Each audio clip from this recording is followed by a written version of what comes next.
Hello there, and welcome to today's episode of the Easy EdTech podcast. My name is Monica Burns, and I am so glad that you're here to join me today. If you want to make the most of education technology, aka EdTech, well, you are in the right place. My goal has always been to help make EdTech easier and give you ideas you can try yourself, share with a colleague, or bookmark for later in the school year. Every Tuesday here on the Easy EdTech podcast, you'll hear stories from my time in the classroom, the work I do now with schools and districts, and my travels to different EdTech events. Get ready for solo episodes where I share some quick tips and stories, and interviews full of practical ideas and stories from new guests each month. If we mention something you'd like to check out, make sure to click the link. You'll find it in the episode description or the summary area where you're listening to this podcast, or you can find every episode and all of the resources we mention by going to classtechtips.com/podcast, or by going to classtechtips.com and just clicking on the Easy EdTech podcast button at the top of the page. This episode is sponsored by my quick reference guide using AI chatbots to enhance planning and instruction, published by ASCD and ISTE. It's full of quick tips educators can use, and Amazon almost always has it on sale. Just search for me, Monica Burns, on Amazon to see all of my books and quick reference guides. But please remember that there are 2 authors named Monica Burns on Amazon, and I'm pretty sure you'll be able to tell the difference between our books. Just head to Amazon, search Monica Burns, and you'll find my quick reference guide using AI chatbots to enhance planning and instruction. This week's episode is titled 4 Fun Activities to Help Students Learn About AI Chatbots. And with just more and more schools exploring ways to prepare kids to interact with artificial intelligence and different types of AI tools, you might need a low-stakes way to bring this technology to your classroom. And that's what we're going to talk about in today's episode, helping kids learn about AI chatbots while connecting to your larger goals of helping them understand what's possible with artificial intelligence, even if they are not using chatbots themselves. Most of my work this year, or the past couple years now, has focused on ways that educators, adults, can use AI. It's been the topic of keynotes I've given at various conferences, of workshops and webinars I've led for educators in different corners of the country. And I often get questions about whether or not teachers should acknowledge, right, in conversations with their kids, just this widespread use of AI tools, whether they should introduce AI tools and chatbots to their students. And there are lots of ways to take that question. And in my book, EdTech Essentials, 12 Strategies for Every Classroom in the Age of AI, in that second edition, I share strategies that address these super valid questions. And today I'm going to help you think through what might be a good fit for your students or for the educators that you support. And we're going to talk about some activities that are kind of low stakes, that don't get kids typing into a chatbot, but that teach them about what's possible with AI. And today we'll look at an excerpt from chapter 1 of EdTech Essentials. If you listened in to an episode in May, I shared a modified excerpt from a chunk of the book too. So this one is another little look behind the scenes of the book and some extras, of course. If you already have a copy of the new edition, there's a free study guide you can grab at classtechtips.com/study guide. Great for just you or for a book club. And if you want to find the book, you can go to classtechtips.com chatbots.com/books.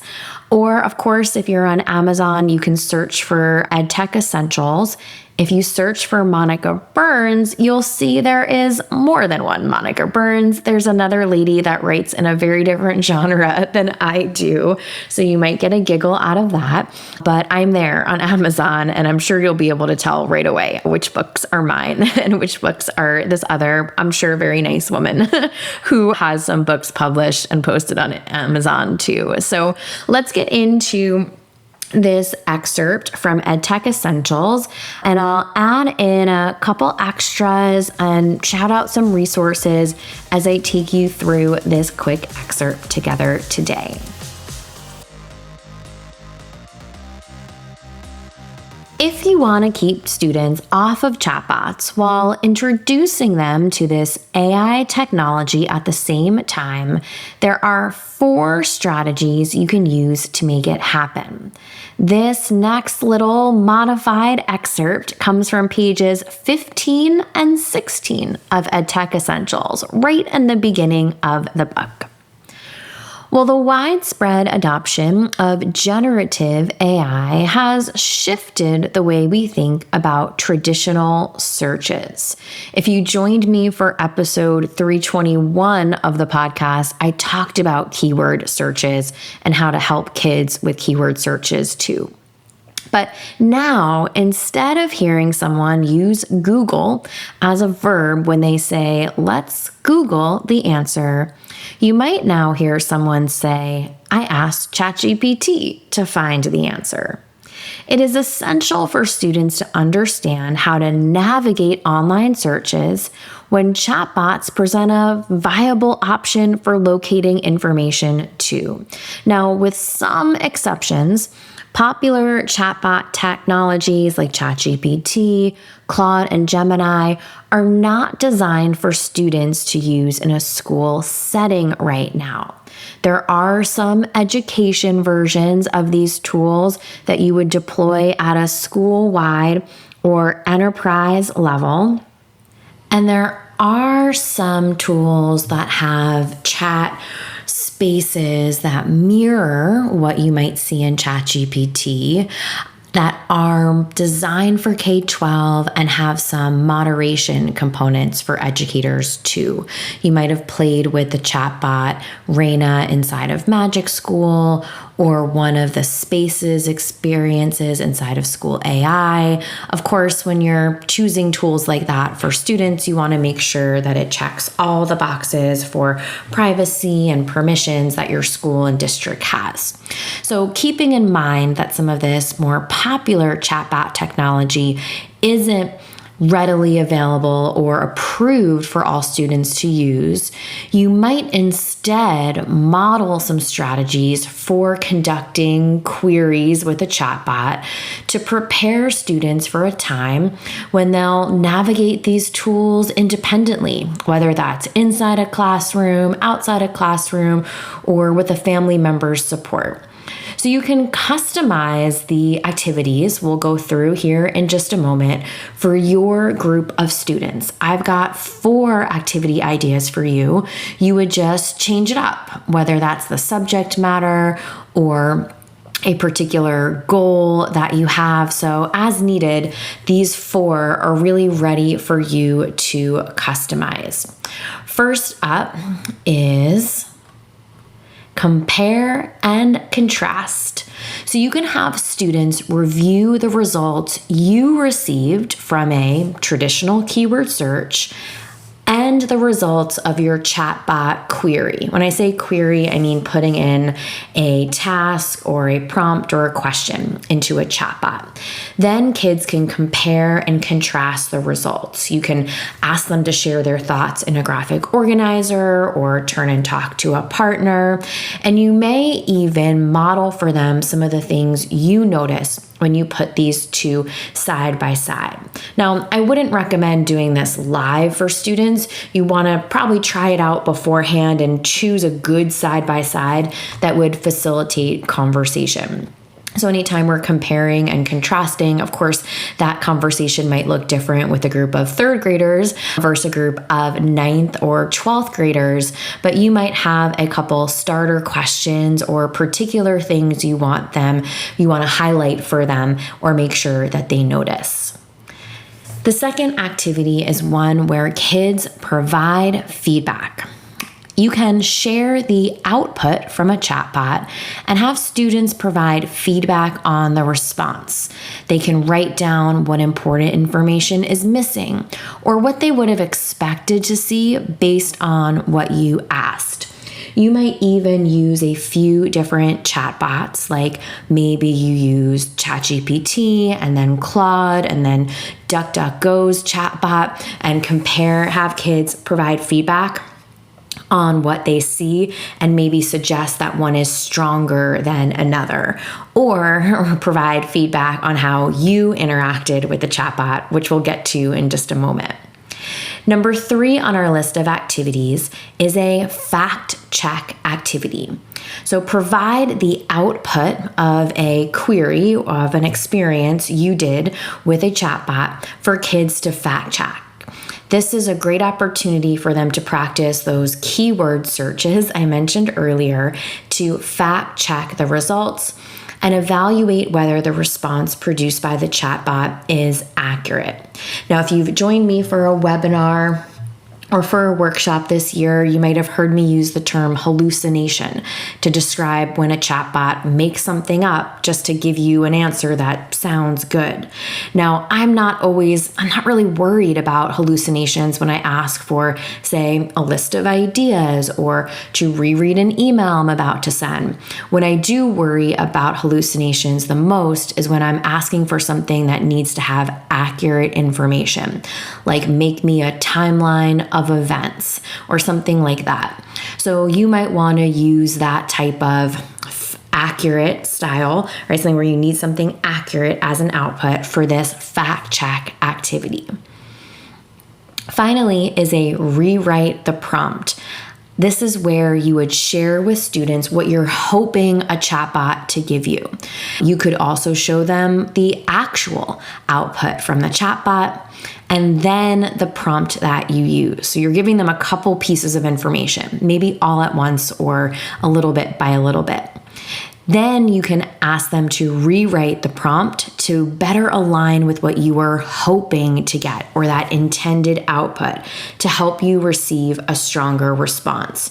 Now, depending on the group you're working with and what types of chatbots are approved in your school or district, you might model this live for students, tell them what you're hoping to get help with, show them what prompt you used and then the output, and have them help you refine that prompt to get closer to your desired outcome. It's also a nice way to remind or model for students how you're not going to get something perfect on the first try when using these different tools. Now, there are a few factors that make a keyword search, of course, very different from a chatbot when you're looking for an answer to a question. A keyword search can provide a quick answer to a simple question, and usually there's just one correct response. Like you might type into Google, "Year Declaration of Independence signed." Or can provide a list of resources if students type in something like how to join the Space Force. A chatbot response to a prompt you give will be very different. It'll give you a format that it thinks is helpful, like a list, or a format that you ask for, like put this in a table. It'll respond to what I typically call, in EdTech Essentials, I call deep dive questions by synthesizing information from a variety of sources. You might have also heard people talk about the reasoning that takes place when a chatbot is reviewing a query. So some chatbots provide a link to the source material for their response, others don't. And it's important to note, as I mentioned before with the hallucinations, that the output of a chatbot might be inaccurate or have some bias present. So, of course, students and educators who use chatbots to search for info need to take these factors into consideration when they're reviewing responses, just the same way that you would if you had some resources from a search engine like Google that you were looking for. So there you have it, an excerpt from chapter 1 of the new second edition of my book, EdTech Essentials from ASCD and ISTE.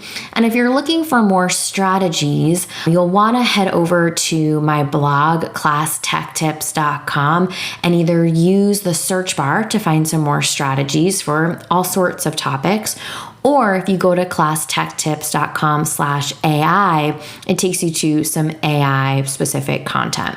Now, I'll put the links to all of that in the show notes, including that reminder of where to go find the book, where to download the free study guide if you've already got your copy. Let's make this EdTech easy with a few key points from today's episode. Compare and contrast chatbot responses with traditional keyword searches. Provide feedback by analyzing chatbot output and identifying missing or expected information. Fact check responses using reliable sources to evaluate chatbot accuracy. Rewrite chatbot prompts to refine responses and improve search outcomes. Remember, you can find the show notes and the full list of resources from today's episode by heading to easyedtechpodcast.com and finding today's episode, number 323. This episode is sponsored by my quick reference guide using AI chatbots to enhance planning and instruction, published by ASCD and ISTE. It's full of quick tips educators can use, and Amazon almost always has it on sale. Just search for me, Monica Burns, on Amazon to see all of my books and quick reference guides.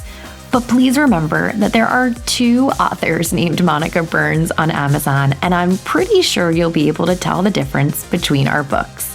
Just head to Amazon, search Monica Burns, and you'll find my quick reference guide using AI chatbots to enhance planning and instruction.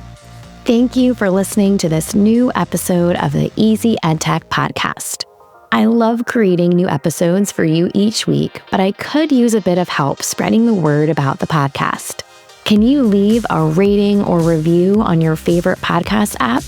Spotify will let you tap on the stars, and Apple Podcasts will let you tap on the stars and leave a 1 or 2 sentence review. Thank you so much for taking this extra step. It helps other educators find episodes like this one when they're searching for EdTech tips.